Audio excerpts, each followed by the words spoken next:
सभी बच्चे रेडी हो जाएंगे। प्रतिलेखन संख्या 118 स्टार्ट।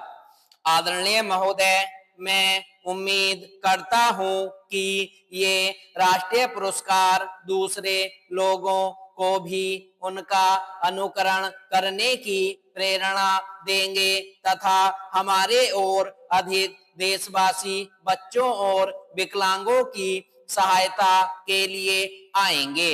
बच्चों तथा विकलांगों और अपंगों के पालन पोषण की जिम्मेवारी वास्तव में खुद माँ बाप के कंधों पर होती है, परंतु कभी कभी और कहीं कहीं ऐसा भी देखने में आता है कि माँ बाप अपने फर्ज को नहीं समझते और अपने बच्चों की उपेक्षा करते हैं।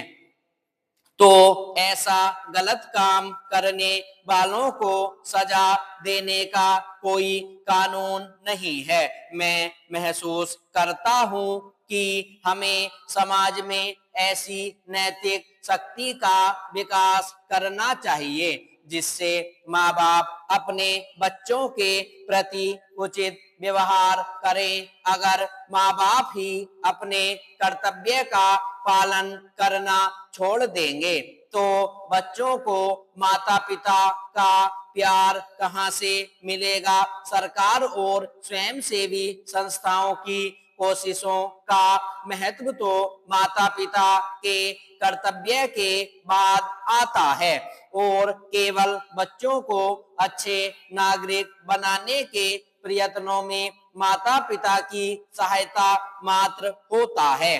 अंत में मैं आपसे अनुरोध करूंगा कि आप नई लगन के साथ बच्चों और विकलांगों के कल्याण के काम में लग जाएं। मैं समाज कल्याण मंत्री को मुझे इस समारोह में आमंत्रित करने के लिए धन्यवाद देता हूं। विराम चेंज। प्राय कहा जाता है कि स्वास्थ्य ही सब कुछ नहीं है, लेकिन स्वास्थ्य के बिना हर चीज बेकार है। जब तक लोगों के स्वास्थ्य के दर्जे में सुधार न हो तब तक सामाजिक आर्थिक विकास नहीं हो सकता और न ही आध्यात्मिक विकास ही संभव है। इस उद्देश्य को लेकर सरकार ने लोगों के स्वास्थ्य में सुधार लाने के लिए कई उपाय किए हैं। इनमें पीने का शुद्ध जल, सफाई, पौष्टिक आहार और मकान की सुविधाएं मुहैया कराना भी शामिल है।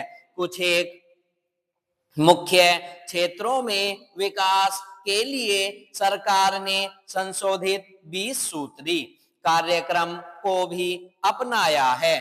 चिकित्सा, सार्वजनिक स्वास्थ्य और परिवार कल्याण के क्षेत्र में खास लक्ष्यों को हासिल करने के लिए अनेक केंद्रीय तथा राज्य स्वास्थ्य कार्यक्रम लागू किए जा रहे हैं। इसमें संदेह नहीं कि इस जैसे संस्थान लोगों के स्वास्थ्य को बेहतर बनाने के उद्देश्य को प्राप्त करने में सरकारी एजेंसियों की बहुत मदद कर सकते हैं। अपनी बात पूरी करने से पहले मैं तपेदिक के प्रश्न पर आपका ध्यान दिलाना चाहूंगा।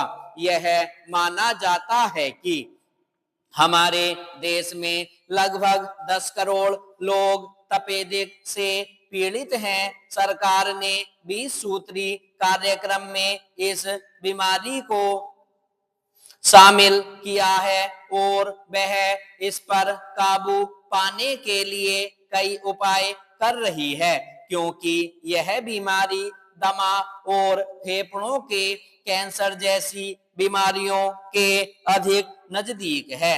इसलिए इस प्रतिष्ठान को तपेदिक पर काबू पाने और इसे खत्म करने के उपायों पर ध्यान देना चाहिए। मैं उम्मीद करता हूं कि इमारत तैयार हो जाने पर यह प्रतिष्ठान जरूरतमंद लोगों की अधिक से अधिक सहायता कर सकेगा और उन लोगों की सेवा कर सकेगा जो यहाँ सहायता और राहत के लिए आएंगे। विराम स्टॉप।